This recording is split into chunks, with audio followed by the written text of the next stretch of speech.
Assalamu alaikum wa rahmatullah. My name's Catherine Aisha Beavers. I've been in Manchester about 16 years now, and I've been at this school, KD Grammar School, for the last 16 years too, as head of English. And prior to that, I lived in West Yorkshire. I was born on a farm in York, a very traditional farm, the only daughter, and 3 brothers. And I had a very traditional rural upbringing, very strong Christian parents. My father was a Methodist and my mother was the Church of England. I can't say that a lot of Christian rubric or rhetoric, but we certainly had a Christian upbringing. The last words I used to hear every night were, God bless. And certainly my father, when he took me on walks across our 1,000-acre farm, he used to instill in me a love of nature and a love of God. So it was more like God is everywhere sort of concept of Christianity, and it was very humbling and very wonderful lifestyle, very hard. I was given a flock of sheep when I was 7 years of age, and they were taken away from me when I was 14. When I was 10, I went to be confirmed in the local church in Kexby in Yorkshire. And the priest asked me to talk about, I believe in the Father, the Son and the Holy Ghost, and I couldn't do it. And I remember being driven to the church in the Land Rover by my mother and feeling that I just had to simply throw myself out of the door and onto the road, because I couldn't say God has a son. And I'm not sure why I felt I couldn't say that. It was a very overwhelming urge not to voice those words. And as I said, I've been brought up on a farm. And there wasn't much television. We had a very strong, strict Protestant sort of upbringing. There wasn't a lot of sort of discussion about theology. I certainly had never been introduced to Islam or any other religion. So where that sentiment came from, I don't know. It was very powerful, so much so that I felt that I couldn't, really go through with this communion business. When I was standing in front of the altar, the priest turned to me, and it was my turn to sort of issue the sort of statement.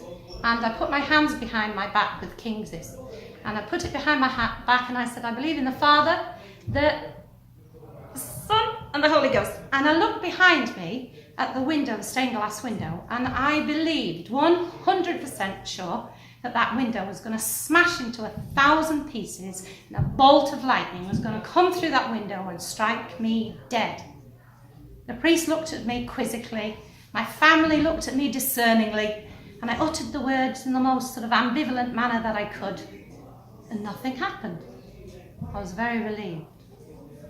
Anyway, I grew up, as I said. I had my sheep taken away, and because I was a girl and I couldn't be on the farm past the age of 14 because, it was a man's world and the farm hands were there, and I had to go and learn how to cook and clean, which I already knew anyway. And then I went to university to study music and English literature. And when I graduated, I got a job at Wakefield Prison.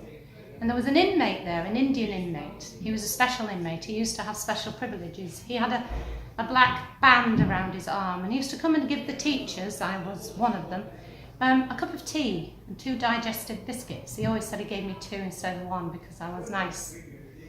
And one day, when I told him I was leaving, because I did 3 years there and I went on to do another degree, I received an unexpected gift. He gave me a copy of the Quran.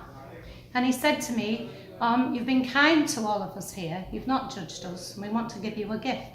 So here's the Quran. I said, what is it? He said, it's the book, a religious book, and treat it nicely and put it on a shelf. I said, okay. And I looked at it, and it's it's like the Bible, and it's got some interestingly archaic English in it. Okay, I'll have a look at that sometime. And I put it on a shelf for 7 years. And during that 7 years, I suffered a lot of problems. I had a terrible time for 7 years, and was about, I was questioning whether I should continue to carry on. I was in a very difficult and violent marriage, and I really didn't know if I could struggle on any much longer. And I took down the Quran, and it fell open at Surah Miriam, and it fell open at an ayah, and it said, and verily God taketh not a son, and were this to be uttered, the mountains would crumble. And I went, there it is. That's it. And that bolt of lightning that I believed was going to come through that window and strike me dead came out of the Quran and into my heart and woke me up. So I then, at that time, I was the head of English as a foreign language at Wakefield College. And I had a lot of students from overseas, and one lady in particular from Lebanon, Hanan. I asked her, what is this Quran? Because I found this, this is what I believed when I was 10 years of age. And she said, this is the religious book of Muslims, of Islam. And really, it's very simple. All you need to do is believe, in one God. And I said, but I already do. And I have. And it took me 20 years to find what I honestly and innately believed at the age of 10 to be true. And so she started teaching me, and I learnt the 5 first surahs at the end of the Quran within a week, and I started to pray. My first prayer took me about an hour and a half. I was trying to figure out, which bit do I wash first, and had these little cards with the steps on it, and I was saying Allahumma like that. It took me ages and ages and ages, and I was praying, and I had to do it in a cupboard at Wakefield College because there wasn't anywhere, nobody, really understood what the heck I was doing, and it took quite a long time for me to get, permission to do these things. And back on the farm, of course, my parents weren't particularly pleased that I turned into a Muslim, and Dad, of course, blamed Shakespeare because he thought that all this Shakespeare I'd read had turned me a bit silly. And so, in the end, really, after quite a difficult time with my parents, we sort of agreed to reconcile, and we visit a lot and everything, but they still can't quite understand what on earth I'm doing. But I think one of my roles here as head of English at KD Grammar School is to try and present that other side of things. Like I think a lot of the boys, they don't have much contact with practicing Christians, and I'm always talking about the beauty of Christianity and the wonderful sort of like coming to common terms between Islam and Christianity, and how I was brought up, and how respectful and how humanitarian a lot of Christians are. And I try and sort of embed that sentiment about how sort of like we are and how respectful we should be of other faiths. My parents are good people, and my brothers are good people. They're all honest and hardworking individuals. And I think sometimes when people don't have that, contact with other people, they fear what they don't know. It's certainly been a difficult journey for me. I wouldn't say that it's been easy at all. And I think I found most of my Islam in Sahih Bukhari, in the 9 volumes, rather than I did in people.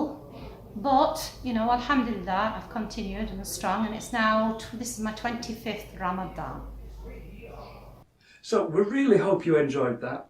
For the 21 video series, everything you ever wanted to know about Islam and the Muslim culture, but couldn't be bothered to ask, click the link in the top right of the screen. Also, please subscribe by clicking the red button below if you haven't already done so. We want to reach as many people as we possibly can.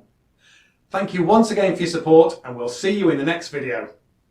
Assalamu alaikum wa rahmatullahi wa barakatuh. Bismillah.